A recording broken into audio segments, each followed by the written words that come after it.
Now we're going to talk about another very important question, and we're going to bring our panel of experts, Laurie Halverson and Sam Statland, in for this, and that's whether to open or not to open. That is the question. You can shoot me for stealing the line from Shakespeare. But as the Baltimore Sun pointed out last week, almost a year to the day after he imposed the first of many COVID-19 emergency orders, Maryland Governor Larry Hogan announced that he was lifting many of the state's restrictions on economic activity, surprising many counties across the state who now must decide whether to follow the governor's lead. Sam, the move would allow the relaxation of indoor dining and outdoor dining, which many people are eager to do, but it also relaxes the limits on previously set on retail businesses, religious facilities, and other types of business like casinos, fitness centers, hair salons, and the like. And more importantly, it will allow indoor recreational establishments that can now have more people involved even on an indoor basis. So what motivated the governor at this time to make these changes? Well, Casey, I think the governor just wanted to get ahead of the curve playing presidential politics. Word is he's going to run for president. And of course, he's following Texas. He wants their votes. Do I think it's reasonable? No, I wish he'd have waited 2 weeks. And it creates a tension between his 5 leading jurisdictions, and himself taking this position. But even further than that, Casey, today I spoke with several restaurateurs. This was their concern. Of course they want to be open. They'd have rather have waited 2 weeks till more people have gotten their vaccine, because their concern is their employees. Their employees are not over age 65. Their employees are not in positions where they can get their COVID shots. And the restaurant guys that I talked to, and even building owners that lease to restaurants and retail establishments, feel that their employees are now going to be in danger by being open. Sam, that's a specious argument. How is a restaurant any different than a grocery store? You've got clerks all over the place in a grocery store, either stocking or selling. How are they any less affected than a restaurant worker? I mean, come on. That's a specious argument.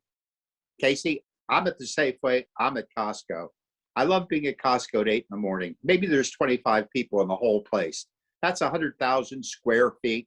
And maybe it's got, including the employees, 100 people in there. And I shop at the Safeway. And Safeway's doing the same thing. Of course, your masks are mandatory. People are well spaced out. Nobody's crowding anybody.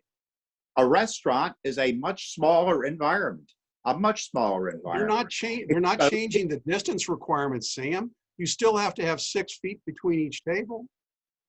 Casey, that might be well and true, but you still have more exposure of more people in a confined space, which leads to, as the scientists have said, and all of the health people have said, puts them at danger. So, well, I got to go to Laurie because we're running out of time here, Sam. You're filibustering as usual. Laurie, the reaction by County Executive Mark Elrich was just like Sam, that the governor's only doing this for political purposes, that he's not watching the science, that he's putting Marylanders at risk, and it's going to trigger another spike of COVID deaths. Who's making the right call here? Well, I think Sam does have a few points about Hogan using this as a for political reasons. However, I love the decision, and I think that Elrich is making a decision based on fear of potential things that may happen in the future, while Hogan is looking at the data. In Montgomery County, we have 9.2 cases per 100,000 residents right now. Very, very low.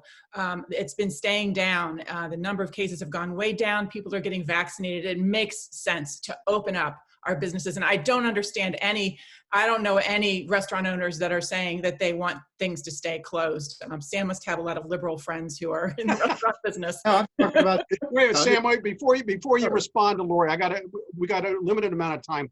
And I wanted to ask you specifically about Andrew Friedson, who was frustrated that the county executive and his chief science advisor, Dr. Gales, isn't transparent enough, and he wants hard metrics about the reopenings. Is that fair to demand that? Absolutely not. And I'll point to Sunday's edition of 60 Minutes, where Dr. Gales was interviewed.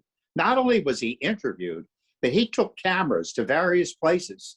And his bottom line is we have to follow the science. What we need is vaccine. So what we do is we say boo to the governor for not distributing it properly, not having a centralized system come in, and a thank you for the Biden administration to getting the vaccines out. Yeah, so Sam, here's what I'm going to tell you. A friend of mine had a conversation with the county executive the other day, and he told the county executive to quit complaining. That this county is a sophisticated county with over 1 million people in it. We've got a government that gets a $4 billion a year budget. He should be able to figure it out and quit blaming the state for his problems, for the poor job that he has done. You're right. The governor has done a poor job, Casey. No, the county executive has done a poor job, Sam. Oh, I think you mixed up people there, Casey. Well, I'm sorry if he had the conversation with County Executive Mark Elrich, and he said to quit belly aching and get the job done. Keeps us safe. Keeps us safe. Well, we don't have time to talk about the vaccines, but I'm happy to note that they're improving, and that I've got the one and done shot. Poor Laurie is too young. Poor Laurie is such a young kid that she's not eligible for it. And Carolyn may never get the vaccine. Stay tuned for more of 21 this week when we come back from this short break.